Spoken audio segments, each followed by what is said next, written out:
Hi, and welcome to the X22 Report. My name is Dave, and this is episode 370, and today's date is May 19th, 2014, and the title of this episode is China is a Direct Threat to the Dollar, so U.S. charges China with cyber-espionage. Now, if we look, for example, at Russia, we can see that United States central bankers, it was easy to say, oh, you know what, we're going to place sanctions on Russia because you're getting involved in Ukraine, and we can see that you're part of this, and they can pretty much have this story out in the corporate media, and most of the American people will believe this, and they placed individual sanctions on Russia. Now, with China, it's a little bit different.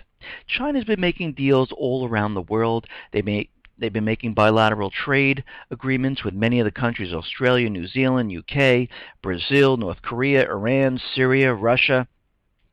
And Canada, and what we are seeing right now is China is pumping in billions of dollars into Africa, and they're placing that money and using it for their infrastructure. They're making deals with the African states in Central Africa. They have a clearinghouse for the yuan in Kenya, and they're building a rail link. And of course, the United States government, central bankers, do not like this, because wherever China is, the United States central bankers are right there. So they've been looking at this situation, and slowly but surely they've been building up on this story that China has been cyber attacking or stealing information from companies, from the government, and they continue this story going for quite a while, because what the government likes to do is they like to build on this story, and then eventually, China has crossed the red line, and this is why we're placing 5 people on the most wanted list at this time. They couldn't place sanctions on China because what are they really doing? Nothing. So they had to use this other propaganda to show that China was actually doing something. Now, of course, when you're doing any type of cyber espionage or cyber attacks, you're not going to have the attack or the espionage come from China to infiltrate a system.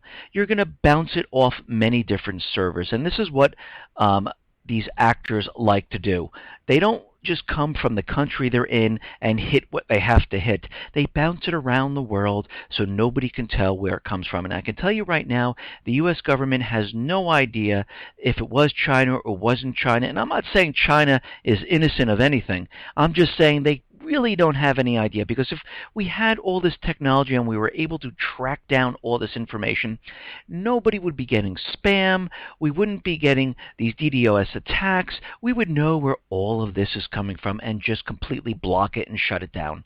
But they can't tell where this is. They don't really care at this point. They want to use the propaganda to demonize China. And we're going to discuss this a little bit later in the report. But let's get into the economic collapse news. Now, we understand Bernanke. He is giving speeches now, and he's not the Fed chairman anymore. Janet Yellen is. And he gives speeches, and it costs about $250,000 for him to give a speech at this time. And he was giving speeches to a group, and he was telling them that, the stock market is much higher now because the economy is strong.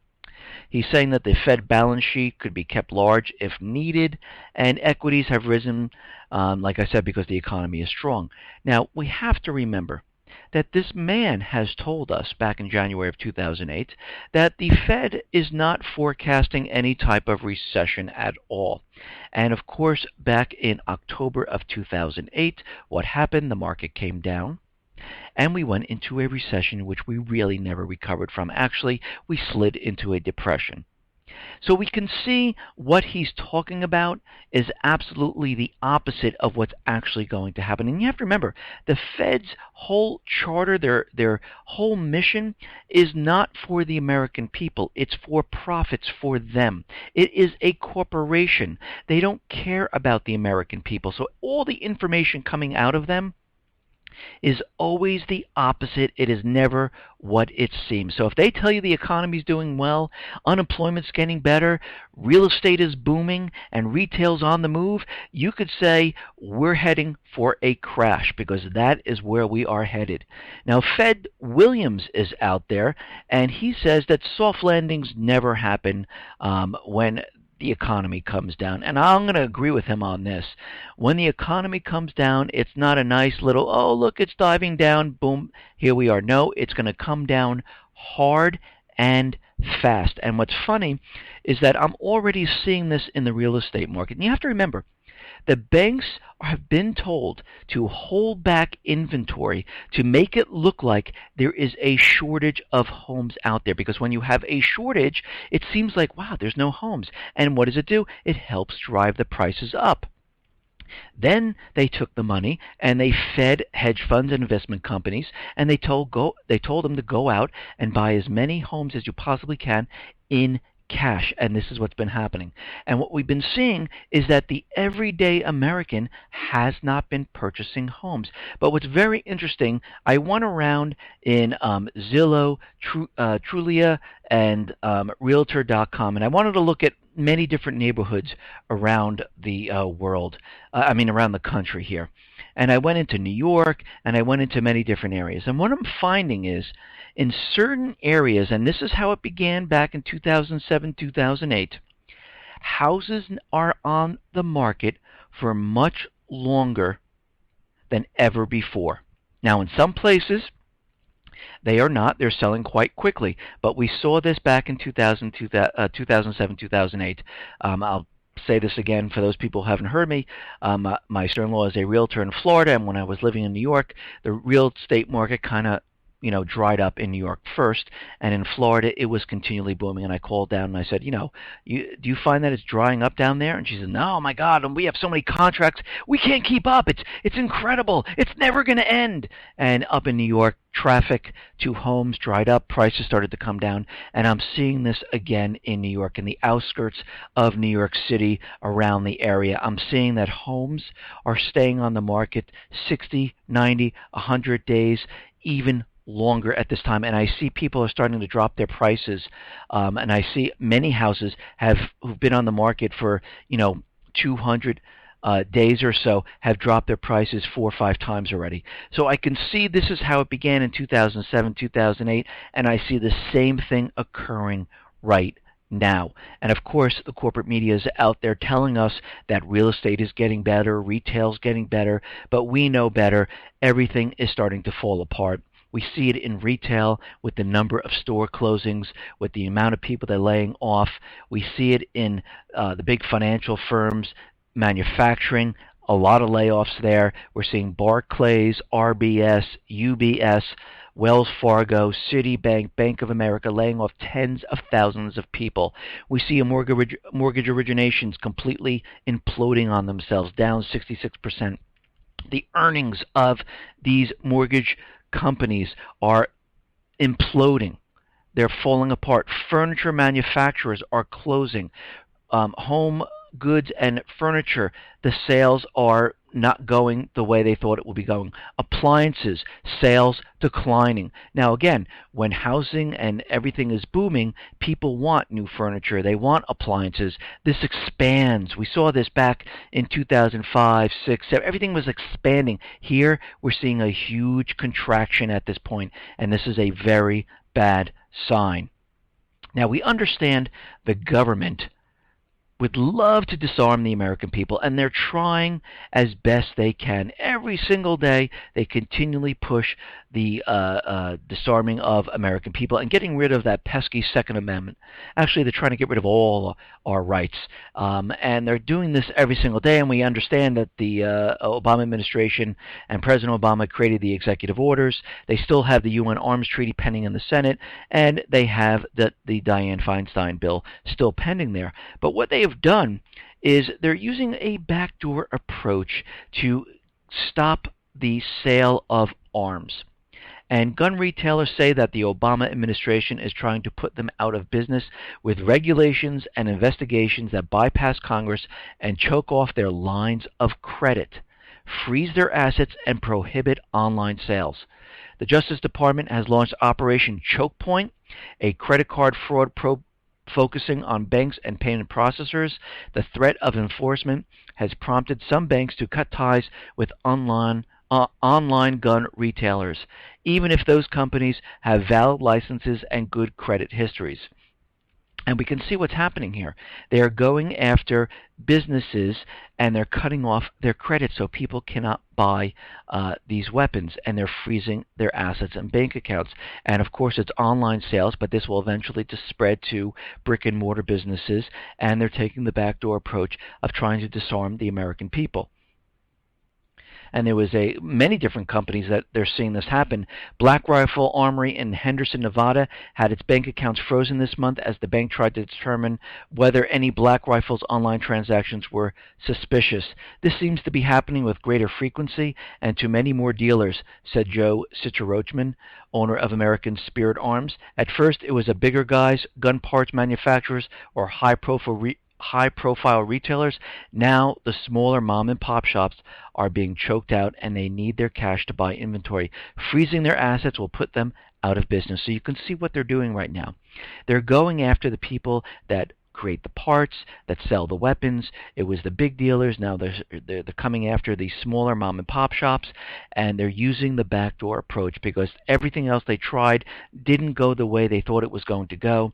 And again, they're trying to get rid of and make it much more difficult to purchase arms. And eventually what will happen is they will have some type of an event, because they don't keep these these bills pending for no reason. They're there for a reason. They realize they don't have the votes in the Senate and the House, so they leave it pending there.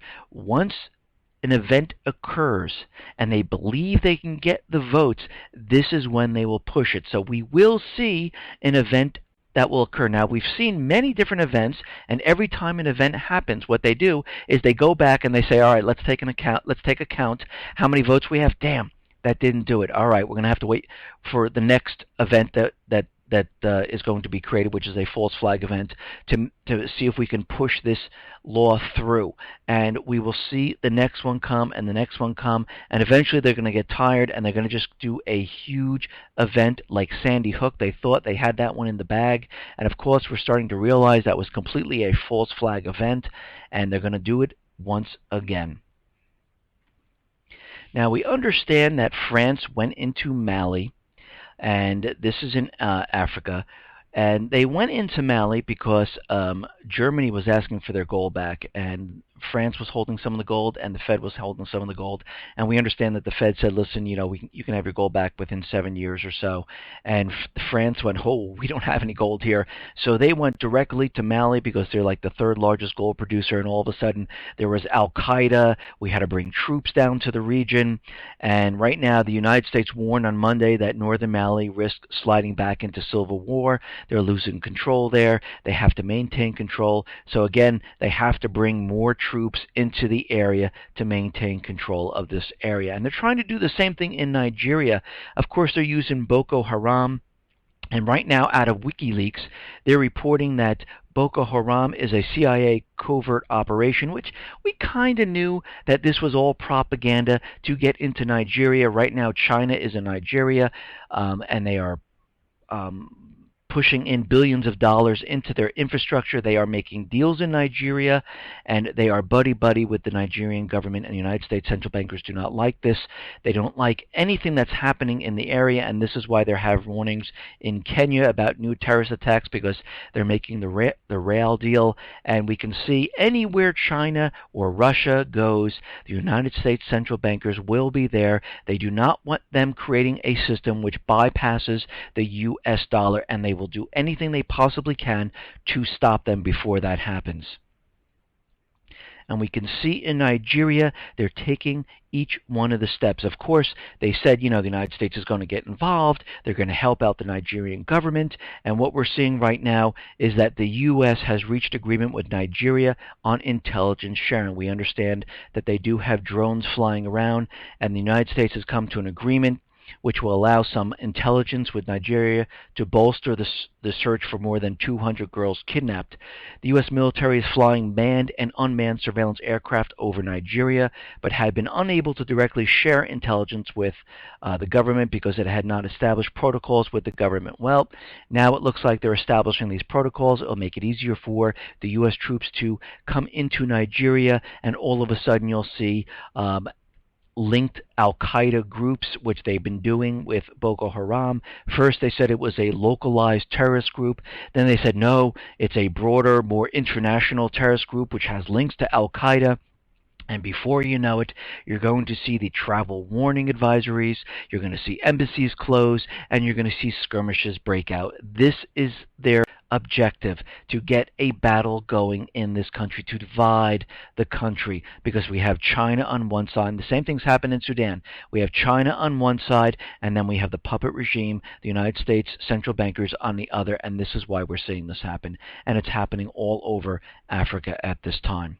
Now we see that they are trying to provoke China, and we see that Vietnam, there are riots going on, and China is sending ships there to evacuate their people. And right now China is being provoked by Japan, China is being provoked by the Philippines, China is being provoked by Vietnam at this time. And all of this is coming about because they want something to happen. They will continually push, provoke until a country does something. And they don't care if it's Russia, they don't care if it's China, Syria, Iran, North Korea, it doesn't matter, because the players are all the same. Now we understand in Ukraine there was a fire in the Odessa building, and we understand that the people who did this were paid mercenaries. And what's happening now is they're investigating the Odessa building, and they're finding traces of chloroform. Very interesting. And Ukrainian investigators have discovered traces of chloroform in garbage and ashes removed from the House of Trade Unions in Odessa, the site of a fire where dozens of activists died on May 2nd. What they're saying is that when they inhale large amounts of this substance, it leads to respiratory arrest, which is what happened during the fire in which 32 people died from an unknown substance, not extreme temperatures. And there were reports of some type of chemical or smell of some sort around the building that people were reporting.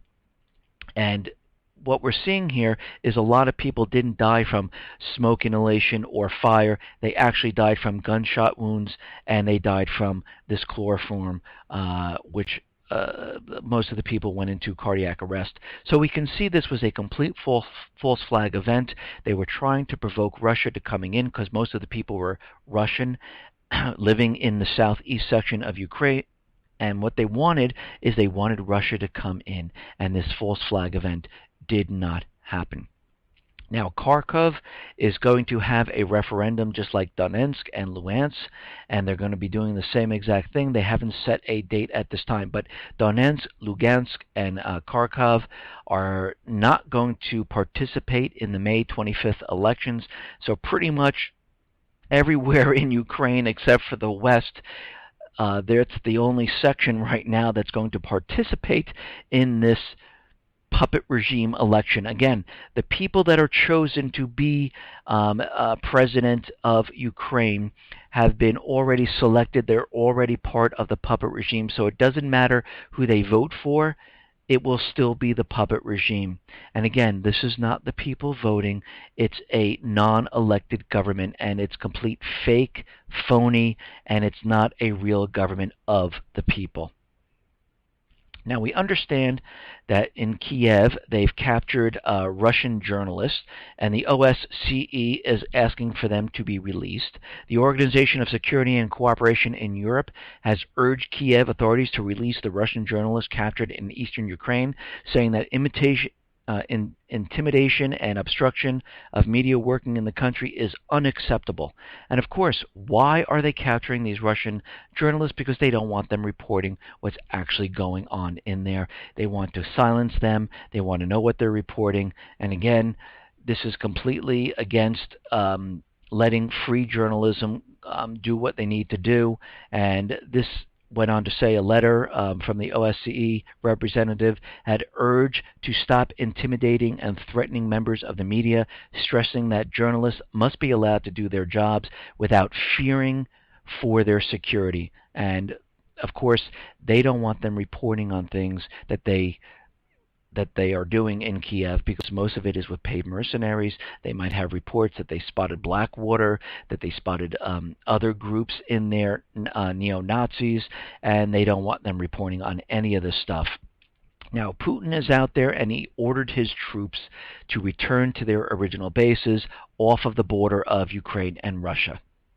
Now, he is doing this because he's urging Kiev to stop with the anti-terrorism forces. He wants them to withdraw. He's withdrawing. He's sending everyone back to their bases. And of course, the United States is out there saying, you know what, we need firm evidence that Russia is actually, withdrawing all their troops from the Ukraine border. Well, doesn't the United States have satellites that they could take pictures?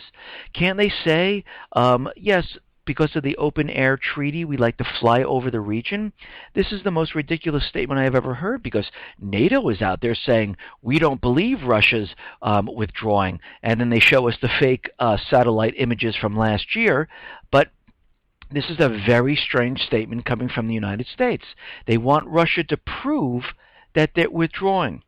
Well, if the United States wants to know, just like they can know about all the other things where they use the propaganda letting us know that they're building up 100,000 military personnel in Crimea at the time, which was not happening. They were telling us there was 100,000 troops being built up on the border, which was not happening. And again, they're giving this to Russia to prove that they're withdrawing, which is absolutely ridiculous. The United States can use their satellites, and they know exactly what's going on. They don't need proof. And again, we have to remember, these drills that were happening are with inside Russia. Just like we have drills in the United States on the borders. Nobody can tell a country that they can't have drills inside their own country. It's in their nation. Now, the United States is sending a missile cruiser to enter the Black Sea because of the NATO drills in Eastern Europe and because of the elections coming up on May 25th. And they're very worried about these elections, that Russia is going to be involved and try to, stop them. But Russia already realizes that these elections are not real. They already realize they have candidates that are already part of the puppet government, and there's no need to do anything because nothing would happen if they did interrupt them.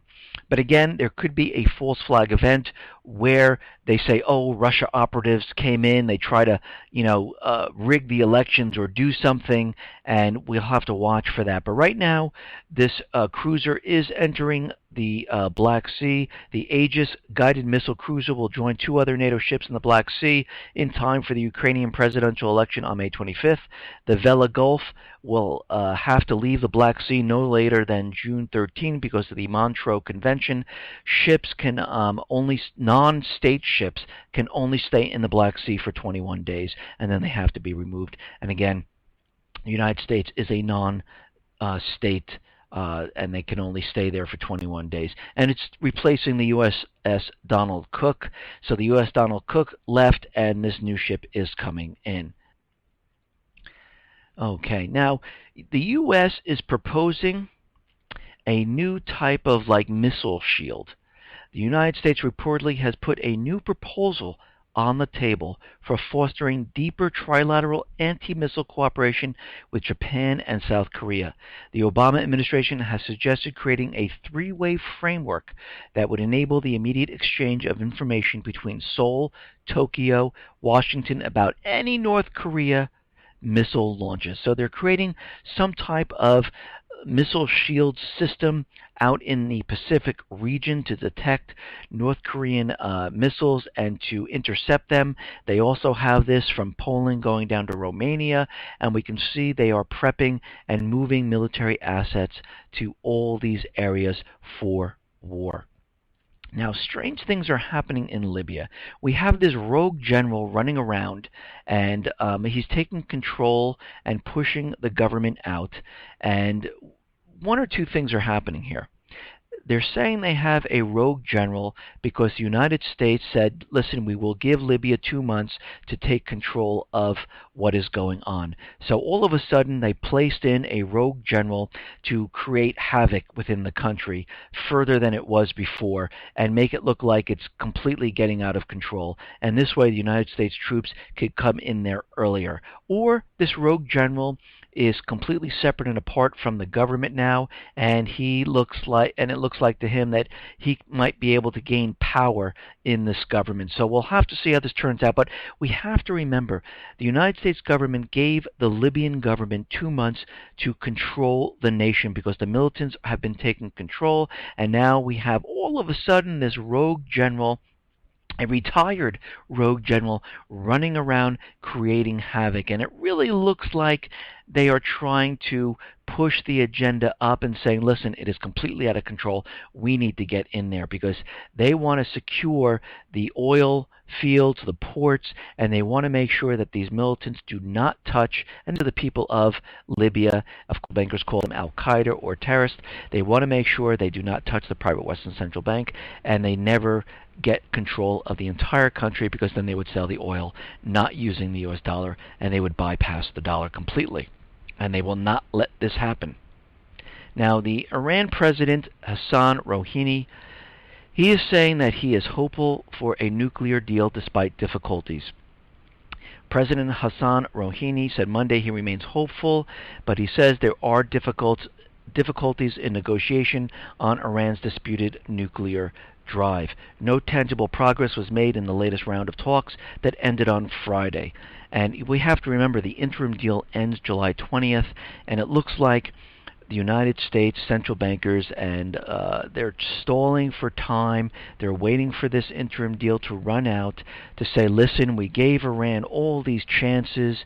It looks like they couldn't meet any of the things that we wanted, and they're to blame. And this is why they've been building up all the propaganda that Iran still has nuclear weapons, Iran is building ballistic missile sites, Iran is getting ready to attack the United States, Iran has been placed on the top 10 cyber actors, saying that they have been attacking the United States, and we can see they're slowly, incrementally building up the story because we have the election in Syria coming up in June, we have the interim deal ending July 20th. So this could be a ploy just to say, listen, we gave Iran every single opportunity. They couldn't come to terms with what the United States was asking. It was very simple. They are to blame. They didn't want to do it. They didn't want to get rid of their nuclear weapons, and we can see what is happening. Now, Israel and the United States are having a drill. About 5,000 soldiers take part in a simulation of missile attack from Gaza, Lebanon, Syria, and Iran. The IDF and the U.S. military cooperated Sunday in a large drill simulating a multiple-front missile attack on Israel. And we have to remember back that Israel put it in their budget for a war with Iran, and we can see that this nuclear deal, which I believe had nothing to do with nuclear weapons whatsoever. It had to do with infiltrating the Bank of Iran. I don't believe Iran is going to let the central bankers in. I know IMF was in there looking at their banking system, and their whole goal is to place their natural resources on the US dollar, to break up the deals with China and Russia with Iran, and take control of the private Western Central Bank. And we see that this is not going to happen whatsoever. This interim deal will most likely run out, but we have to remember that Syria and Iran, they do have a deal that if any one of these nations get attacks, they will come to their aid, and we can see that the propaganda on Syria, the weapons being brought in, are all being played up at this time. Now, we have a warning out of Yemen right now. Yemen's Interior Ministry says its forces are on high alert over fears of possible terrorist attacks in the capital. And of course, the people are rising up, and all of a sudden, every time you see alerts go on, embassies closing, travel alerts, that means they are planning some type of mission, drone attacks of some sort, because the people are making a push to push the acting puppet government out. And we see this happen quite often all around the Middle East. Now, we understand that they are building up to do something in Syria. I mean, we have all the nations coming together.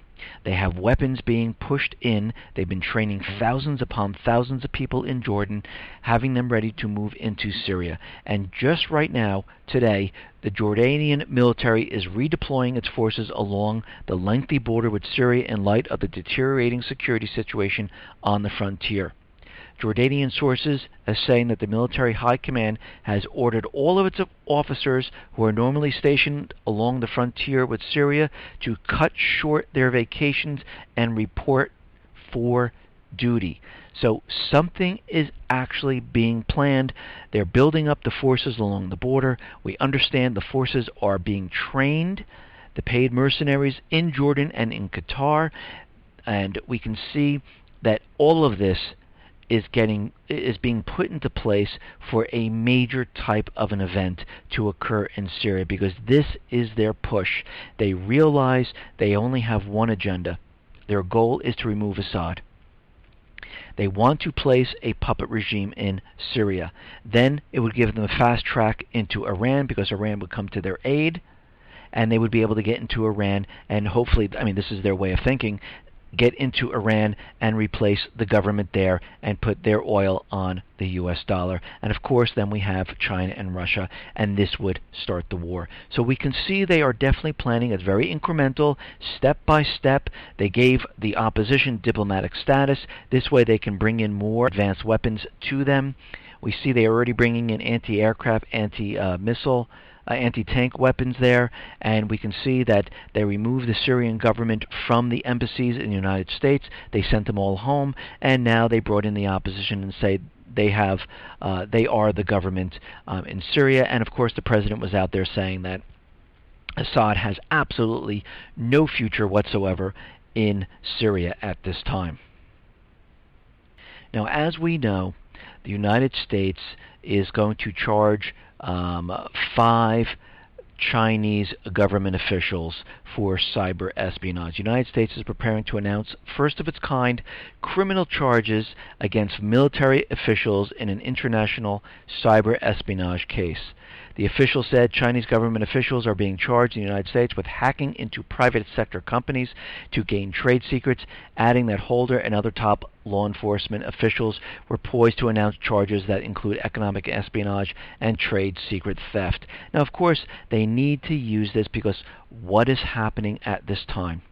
How close is Russia and China to a deal? Well, they're already placing sanctions on Russia, so yeah, they can place a couple more sanctions, but they need to hit China at this time.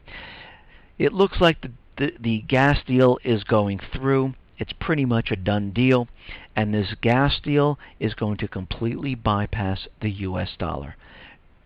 The private Western central banks will not get anything from it.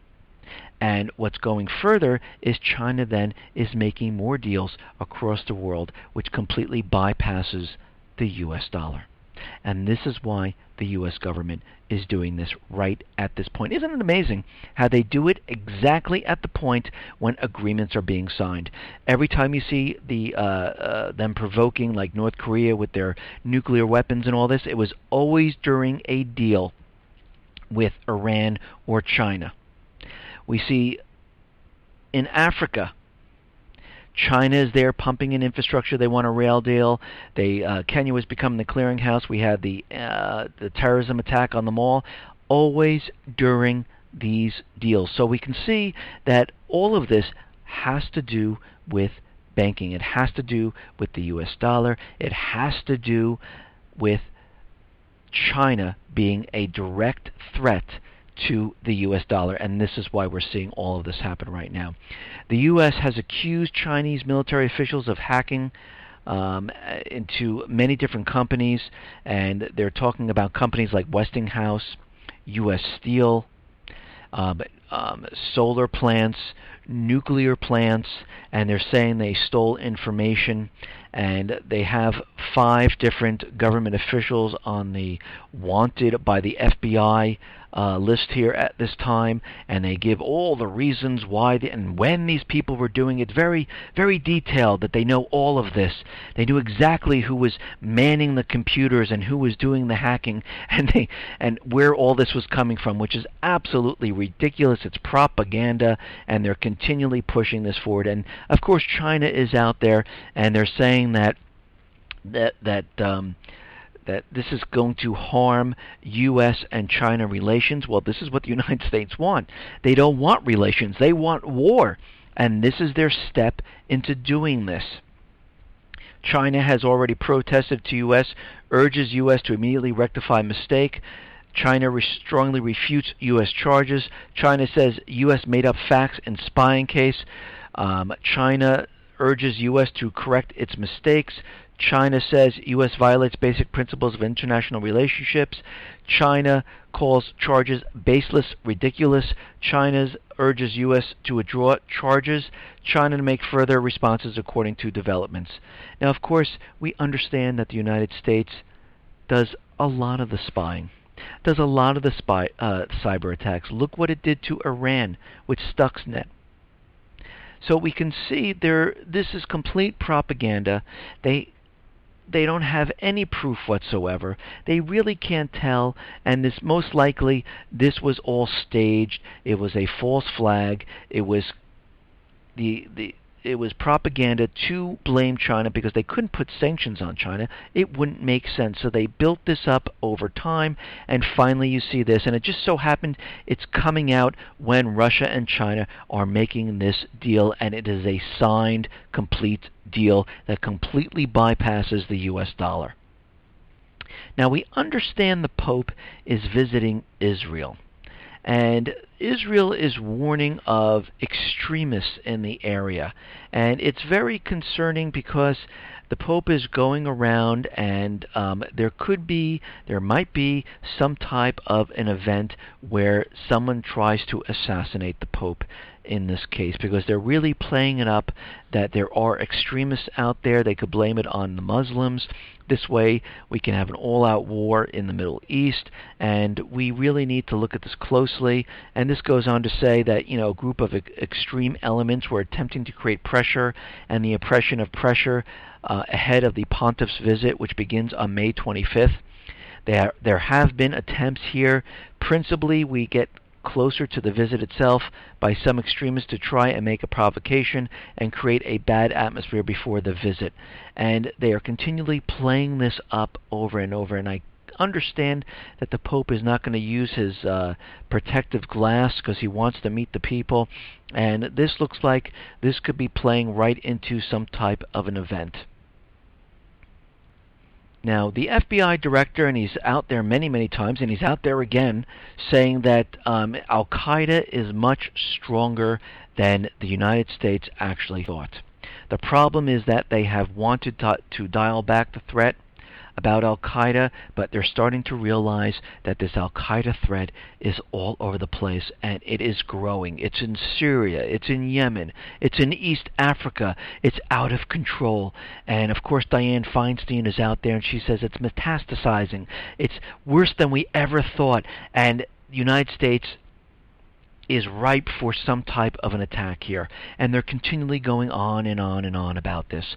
And you can see what they're doing. They are building this up, and they are pushing the propaganda out. Like I said, they do this incrementally, very slowly to make it sink in. They bring in a little bit more, and then eventually they bring in the big story that they're going to do, just like China, just like Ukraine, just like Africa, Nigeria with the Boko Haram, very slowly, and then all of a sudden you see troops heading in there. And we're seeing the same thing happen with Al-Qaeda.